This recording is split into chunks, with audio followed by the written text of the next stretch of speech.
ባለፉት 3-4 ዓመታት በተለይ ኮንሺየስ ሆኜ ነገሮችን ማየት ከጀመርኩ በኋላ እያንዳንዱ ሰው በምን አይነት ስታንዳርድ ላይ በምን አይነት ሁኔታ ላይ እንዳለ ለማስተዋል ሞክሬያለሁ። ሰው ናቸው የሚገቡ ኦኬ፣ አሁን ላይ ምን ላይ ደረጃ ላይ እንዳለን በሚገባ ለማስተዋልና አንዴ እነዚህን ከተረዳን ደግሞ መሆን ማድረግና ምንድነው ከፍ ማድረግ ወደምንፈልገው ደረጃ ለማሻሻል የሚጠቅሙ እጅግ በጣም ወሳኝ ስትራቴጂዎች ናቸው ማለት ነው።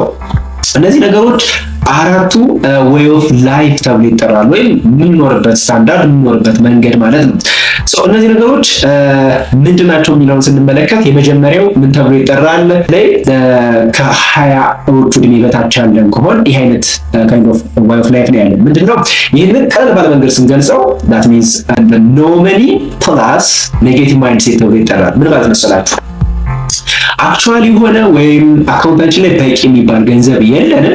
ፕላስ ቱ ዛት ደግሞ ምንድነው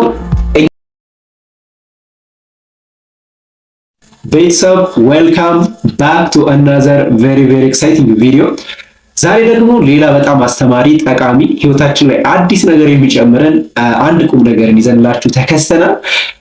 በቆይታችን የምንመለከተው እንግዲህ የትኛውንም ሰው ብትመለከቱ ራሳችሁን ጨምሮ ማለት ነው ቀጥሎ ከምነግራችሁ ከአራቱ ባንድ ውስጥ እንደሚካተት ታስተውላላችሁ ማለት ነው። ስለዚህ እነዚህ ነገሮች ሁላችን አንድ ሰው የሆነን ስታተስ ወይም የሆነን ነገር አይተን እንደዚህ ነው ብለን የምንገልጸው ነገር አለ። ስለዚህ እነዚህ ነገሮች ዛሬ የምናወራቸው ነገሮች ይሆናሉ ማለት ነው። እንግዲህ እነዚህ ቁም ነገሮች ምንድናቸው? ባለፉት 3-4 ዓመታት በተለይ ኮንሺየስ ሆኜ ነገሮችን ማየት ከጀመርኩ በኋላ እያንዳንዱ ሰው በምን አይነት ስታንዳርድ ላይ በምን አይነት ሁኔታ ላይ እንዳለ ለማስተዋል ሞክሬያለሁ። ዛሬ የምጠቁማችሁ የትኛውም አይነት ሰው በየትኛውም አይነት ደረጃ ቢሆን ቀጥሎ የምነግራችሁ አራት አይነት ዌይ ኦፍ ላይፍ ከአራቱ በአንዱ እንደሚኖር ማስተዋል ትችላላችሁ ማለት ነው። እነዚህ አራቱ ዌይ ኦፍ ላይፍ በጣም አስፈላጊና ልናስተውላቸው የሚገቡ ኦኬ፣ አሁን ላይ ምን ላይ ደረጃ ላይ እንዳለን በሚገባ ለማስተዋልና አንዴ እነዚህን ከተረዳን ደግሞ መሆን ማድረግና ምንድነው ከፍ ማድረግ ወደምንፈልገው ደረጃ ለማሻሻል የሚጠቅሙ እጅግ በጣም ወሳኝ ስትራቴጂዎች ናቸው ማለት ነው። እነዚህ ነገሮች አራቱ ዌይ ኦፍ ላይፍ ተብሎ ይጠራሉ፣ ወይም የምንኖርበት ስታንዳርድ የምንኖርበት መንገድ ማለት ነው። እነዚህ ነገሮች ምንድናቸው የሚለውን ስንመለከት የመጀመሪያው ምን ተብሎ ይጠራል? ብሮክ ዊዝ ስኬርሲቲ ተብሎ ይጠራል። ብሮክ ዊዝ ስኬርሲቲ። ይህ ማለት በተለይ ከ20ዎቹ ዕድሜ በታች ያለን ከሆነ ይህ አይነት ካይንድ ኦፍ ዌይ ኦፍ ላይፍ ነው ያለን። ምንድነው ይህንን ቀለል ባለ መንገድ ስንገልጸው that means ብሮክ ዊዝ ስኬርሲቲ የሚለው ማለት ነው that means no money plus negative mindset ተብሎ ይጠራል። ምን ማለት መሰላችሁ?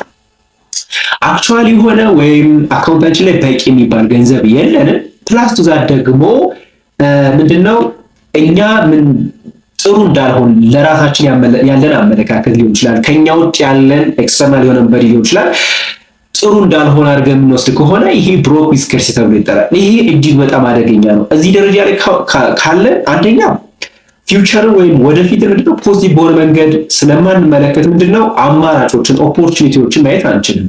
ሁለተኛ ላይፍ ፌር እንዳልሆነች የምንመለከትበት አይነት መንገድ ነው። ስለዚህ የመጀመሪያው ካስተዋላችሁ የመጀመሪያው ዌይ ኦፍ ላይፍ እንደውም አብዛኛው እኛ ሀገር ላይ በጣም በብዛት የሚስተዋለው ማለት ነው that means ብሮክ ዊዝ ስኬርሲቲ ካይንድ ኦፍ ላይፍ ስታይል ያለ ማለት ነው። ገንዘቡ ወይም አካውንታችን የለንም። ሁለተኛ ደግሞ ማይንድ ሴታችንም that means ኔጌቲቭ የሆነ ኮምፕሌን ማድረግ፣ ብሌም ማድረግ፣ ፌር አለመሆኑን እኛ ምንም ማድረግ እንደማንችል አይነት የምንወስድ ከሆነ that means ብሮክ ዊዝ ስኬርሲቲ ካይንድ ኦፍ ተብሎ ይጠራል ማለት ነው። ይሄ በጣም አደገኛ ነው። እዚህ ደረጃ ላይ ካለን ልንወጣ የሚገባንና በጣም ወደፊታችንንም የሚያጨልም አይነት ላይፍ ስታይል ስለሆነ ልንወጣ የሚገባበት ነው ማለት ነው። ኦልራይት ነምበር 2 ሁለተኛውና ሌላኛው ደግሞ ምን ተብሎ ይጠራል? ብሮክ ዊዝ አባንዳንስ ተብሎ ይጠራል። ብሮክ ዊዝ አባንዳንስ።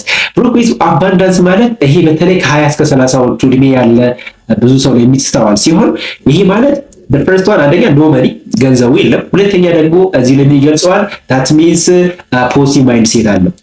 ጥሩ ነው ማለት ፊውቸርን ተስፋ ማድረግ ራይት ግሮዝ ማይንድ ሴት ያላቸው ማለት ነው። ምንድነው አሁን ላይ ገንዘብ እንደሌለኝ አውቃለሁ፣ ነገር ግን ከሰራው ከተማርኩኝ ኦኬ የተለያዩ ስራዎችን ከጀመር እውን ማድረግ ማሳካት እንደሚችል አይነት ካይንድ ኦፍ ላይፍ ስታይል ከሆነ we call it broke with abundance ተብሎ ይጠራል። እና አብዛኛው ከኮሌጅ ከዩኒቨርሲቲ ግራጁዌት ካደረግን በኋላ ይሄ አይነት ነው ያለን። ገንዘብ የለንም፣ ነገር ግን ከጥቂት ዓመት በኋላ ይሄን ከሰራው ይሄን ካደረግኩ ብለን የምንወስደው አይነት ላይፍ ስታይል we call it broke with scarcity ተብሎ ይጠራል። ስለዚህ ይሄ የተሻለ ነው ፊውቸር ፖዚቲቭሊ በሆነ መንገድ መመልከት እና አንድ ሰው ጠንክሮ ከሰራ የሚፈልገውን ነገር ያገኛል ብሎ ማሰብ ነው። ማለት ይሄ ተመስገን የምንለው አይነት አስተሳሰብ፣ ነገሮችን የምናመሰግንበት፣ ነገሩ የለንም ነገር ግን ተመስገን ብለን የምንወስድበት እና አዎ ማሻሻል እንችላለን፣ አዎ ወደፊት ይሄን ማድረግ እንችላለን ብለን አስተሳሰብ ከሆነ we call it broke with abundance ተብሎ ይጠራል ማለት ነው። ነምበር 3 ምን ተብሎ ይጠራል? that means rich with scarcity ተብሎ ይጠራል። ይህ ደግሞ አንዴ ገንዘብ ካገኘን በኋላ እንግዲህ በቂ የሚባል ገንዘብ፣ ይሄ ማለት መሰረታዊ ነገር ካሟላን በኋላ ከመሰረታዊ አልፎ ጥሩ ነገሮች ማድረግ ከቻልን በኋላ ይሄ ሳቲስፋክሽን ማጣት፣ ራይት? ገንዘብን ብቻ ቼዝ ማድረግ፣ ከገንዘብ ውጭ ያለውን ነገር አለመመልከት፣ ሌሎችን መርዳት አለመቻል፣ ራይት? ይሄ ምን ይባላል? that means rich with scarcity። ምን አለን? አንደኛው ካሽ አለን ወይም ሃዝ መኒ ያለን፣ ነገር ግን ምንድነው ፊርፉል የሆነ ማይንድ ሴት ነው ያለን፣ ራይት? ፊርፉል የሆነ ማይንድ ሴት፣ ገንዘቤን ባጣስ፣ ኦኬ ይሄን ኢንቨስት ባደርግ ገንዘቤን እኮ አጣለሁ ብለን ሌሎች፣ ሁለተኛ ደግሞ ሌሎች አለመጨነቅ። አብዛኞቻችን ኢትዮጵያ ላይ በተለይ ከ30 እስከ 40 እና እስከ 50 ያለ እድሜዎች ማለት ነው አንድ የፋይናንሻል ወይም የገንዘብ ነክ ጉዳይ ከጨረስን በኋላ ያን ያህል ግን መፍራት፣ ኦኬ ኢኮኖሚው እንደዚህ ይሆናል፣ ገንዘብ ላጣ እችላለሁ፣ እንደዚህ ምን አይነት ከሆነ that means rich with scarcity ተብሎ ይጠራል ማለት ነው። we have money but we have fearful or negative የሆነ ማይንድ ሴት ካለ ይሄ ምን ተብሎ ይጠራል? rich with scarcity kind of lifestyle ተብሎ ይጠራል። ስለዚህ ይሄን አብዛኛው በነገራችን ካሰራን በኋላ እዚህ ደረጃ እንደርሳለን። ከባዱ ነገር ግን ወደ አራተኛውና ሌላኛው የላይፍ ስታይል መሸጋገር ነው። እሱ ምን ይባላል? that means rich with abundance። ሁሉም ሰው የሚፈልገው፣ ሁሉም ሰው የሚወደው፣ ነገር ግን ደግሞ በጣም አስቸጋሪ የሆነ rich with abundance። ካስተዋላችሁ እከሌ እኮ በጣም ጥሩ ሰው ነው፣ እከሌ እኮ በጣም ጎበዝ ነው፣ ገንዘቡን እኮ እንደዚህ ለእንደዚህ ያደርጋል እናናለ that's called rich with abundance ይባላል። ምን ማለት ነው? rich with abundance ማለት there is has money plus positive mindset ማለት ነው። ይሄ ማለት ምን ማለት መሰላችሁ?